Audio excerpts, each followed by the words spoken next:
Thank you. Robbie Butler. To talk about a very talented young girl from Lisburn called Freya Terris. Freya is 17 years old. She attends Friends School and studies the piano under Rory Dowse. And Rory himself is a former Lisburn resident. Freya is an incredibly accomplished young pianist. She has performed in the Ulster Hall. She gave a keynote talk to the Northern Ireland Young Musician Competition in the Waterfront last year, and earlier this year she passed her Grade 8 piano exam with distinction. But what makes Freya unique is that she did it all using only her left hand. Freya had played piano since she was only 4 years of age.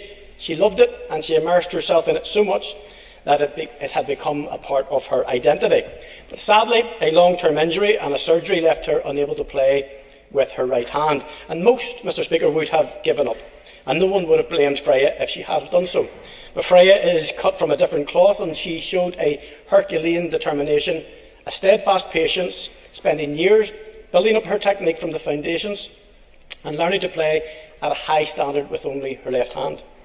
Freya then took the initiative and contacted the Associated Board of the Royal School of Music, seeking if it was possible to sit a Grade 8 exam through using only her left hand, and they agreed. And in January of this year she sat and ultimately passed her Grade 8 piano exam with only her left hand, becoming the first person ever to do so in 137 years of the ABRSM.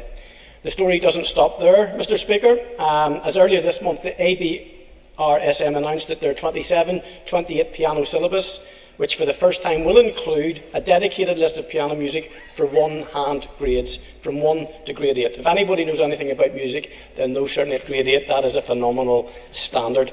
And for the first time in the board's history, pianists at every level can work towards a recognised qualification, even if they only have the use of one hand. Freya has not let her restrictions define her or her piano ability. Her family are proud of her. I'm proud of her, Lisburn is proud of her, Lagan Valley is proud of her, and I'm sure everyone in this assembly will also say that they are proud of her. Not just because of what she's achieved for herself, but what she has indeed achieved for others. And I would just recommend, if anyone wants to take the time to jump on the Rory Dowse website, they can hear a fantastic recital played by Freya, and trust me, it will blow your mind. Thank you, Mr. Speaker.